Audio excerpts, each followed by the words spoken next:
प्रिय विद्यार्थियों, आज हम समीकरणों को क्रैमर्स के रूल के द्वारा कैसे हल किया जाता है इसका अध्ययन करेंगे।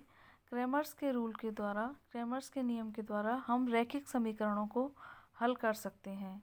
जैसे कि ये उदाहरण में समीकरण दिया हुआ है 2x1 + x2 = 24, 3x1 - 2x2 = 8। अब यहाँ पर हम x1 और x2 की वैल्यू निकालने के लिए सारणिक का उपयोग करते हैं। इसी को क्रैमर का नियम कहा जाता है। जैसे कि हमने यह x की वैल्यू निकालने के लिए सारणिक a को डिवाइड किया है, सारणिक a1 को डिवाइड किया है सारणिक a से, और x2 की वैल्यू निकालने के लिए सारणिक a2 को डिवाइड किया है सारणिक a से।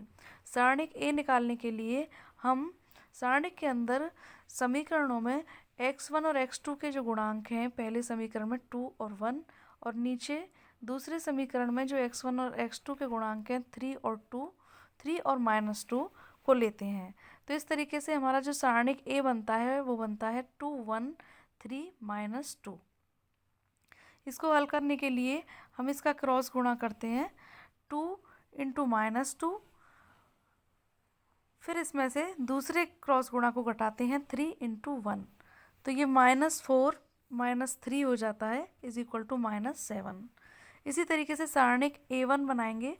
सारणिक a1 बनाने के लिए हम प्रथम जो x1 और x1 के गुणांक हैं इनको छोड़ देते हैं, इनके स्थान पर इक्वल में जो 24 और 8 दिए हुए हैं इनको रख लेते हैं, और x2 के गुणांक एज इट इज़ रहते हैं।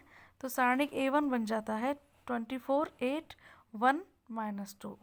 यहाँ फिर इसको क्रॉस गुणा करते हैं 24 × -2 -8 × 1, तो यहाँ -48 -8 आता है = -56।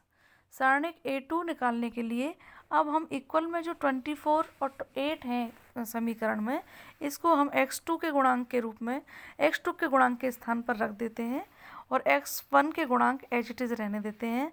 तो ये सारणिक बनता है a2 2 3 24 8। फिर इसका क्रॉस गुणा करते हैं और 8 × 2 -24 × 3 करते हैं, तो यहाँ पर 16 - 72 आता है और -56 आता है। इस प्रकार यहाँ क्रैमर के नियम के द्वारा हमने सारणिक a, सारणिक a1 और सारणिक a2 निकाला। अब हम इसको x की वैल्यू निकालने के लिए सबसे पहले x1 की वैल्यू निकालनी है। इसके लिए हम सारणिक a1 जो -56 है में भाग देंगे सारणिक a का जो -7 है।